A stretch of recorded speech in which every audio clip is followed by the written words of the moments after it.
this program got delayed. I was stuck in a meeting which I could not have left in between, and it took time to conclude it. I was completely helpless, knowing well that all of you are waiting.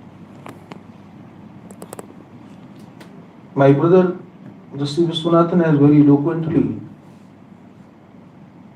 summarized the very object and purpose of this program and how important to organize this kind of events, particularly through a collaborative approach.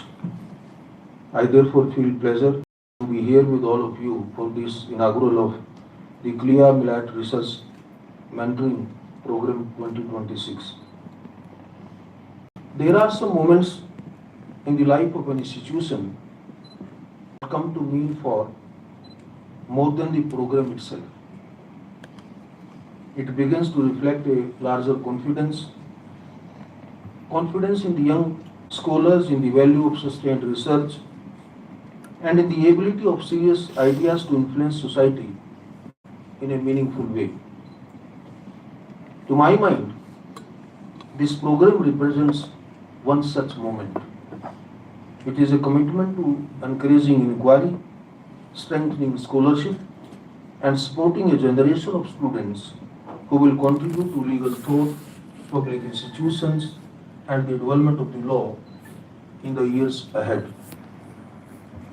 I say so with the resolve of someone who has spent, I can vouchsafe, for 4 decades in the law, making a beginning in the humble district courts, and yet looking back, what transformed me most was not any case that I argued or judgment I delivered.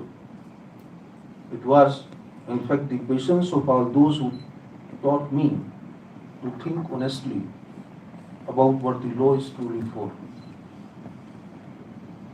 Friends, we live in an unusual age where information is more accessible than ever before. Artificial intelligence, as my brother explained, can summarize years of case law within seconds. Materials that once demanded weekly in a library can now be accessed on a phone within moments.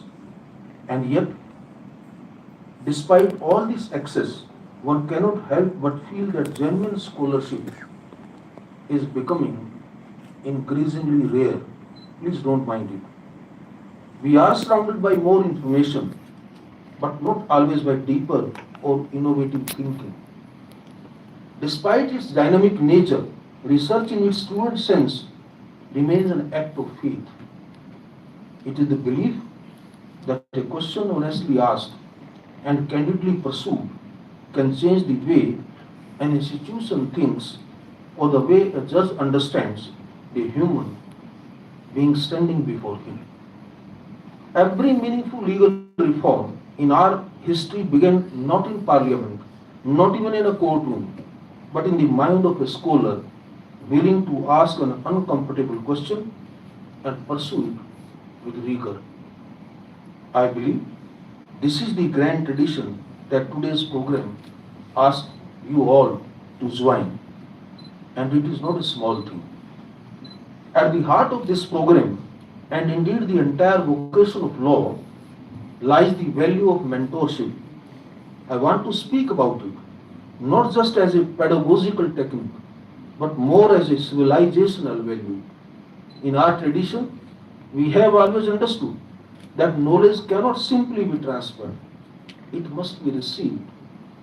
And receiving it requires a relationship. That relationship, as we called in the old time, Guru and Shishya's relationship. In my own experience, the scholars who shaped Indian constitutions or constitutional thoughts most profoundly were shaped in turn by mentors who cared enough to say, your argument is weak here, think again. That is what I hope this program provides, an avenue to encourage honest engagement and genuine intellectual challenge. To the mentors here, I say this directly. Your responsibility is not to produce such students who think like you. Your responsibility is to produce students who can think for themselves. are several instances, but ladies and gentlemen, always remember a good mentor anywhere creates confidence, and one cannot overstate the importance of such mentorship in the legal profession, academia, judicial services, or civil services. It is a truism that many in the legal fraternity might wonder, why do initiatives such as the one we inaugurate today matter beyond academia? Well, I would venture that the answer lies in our grand republic itself. We are a democracy of extraordinary complexity. Over a billion people speaking hundreds of languages, living across climatic zones that range from cold to tropical heat, holding within themselves traditions that stretch back thousands of years. And all this is held together by a single constitutional document. Therefore, dear friends, the Indian Constitution is not merely a legal instrument. It is a continuing moral conversation between the state and its people. And that conversation is only as sophisticated as the scholarship that informs it. As you all know, today that conversation is being tested in ways our founding generation could not have even imagined. That is why I am particularly pleased that this program brings together, as my brother again very well explained, doctrinal, empirical, socio-legal, and comparative approaches to research. Because legal questions do not exist in isolation. Behind every legal dispute, every statute, and every constitutional challenge, there are lived realities and human experiences. And if scholarship loses sight of that human dimension, it may still remain technically sound, but it risks becoming detached from the very people the law is meant to serve. I cannot conclude without speaking about integrity in scholarship, because the pressures against it today are greater than ever before. We live in a time of instant production, constant visibility, and increasing pressure to publish quickly and speak immediately on every issue. In such an environment, the temptation to prioritize speed over thought and appearance over substance is very real. While much has already been said about the challenges facing legal scholarship in the digital age, I would urge all of you to resist the temptation to write simply for the sake of adding to the volumes of material already out there. Write because you have something worth examining carefully or to bring clarity to a difficult question. And above all, write with the same honesty and intellectual discipline that you would expect from the scholarship you rely upon yourselves. In a time when artificial intelligence can generate, my brother has already explained, all precedents, non-existent documents, so many things, integrity is no longer just an academia virtue. It has become a professional necessity and increasingly a mark of credibility. As India approaching the centenary of our independence in 2047, we often speak of becoming a developed country, a developed economy, a technological power, and a stronger global voice. All of these ambitions matter deeply. But I believe there is one more rather, inspiration and aspiration that deserves equal importance.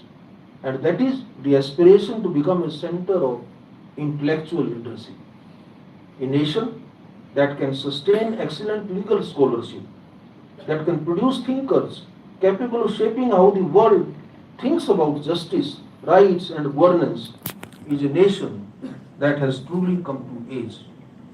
I have no doubt that many participants of this program will go on to become distinguished scholars, teachers, judges, policymakers, and institutional leaders in the years ahead. May this program inspire not only research excellence, but also intellectual courage, ethical scholarship, and a lifelong commitment to justice.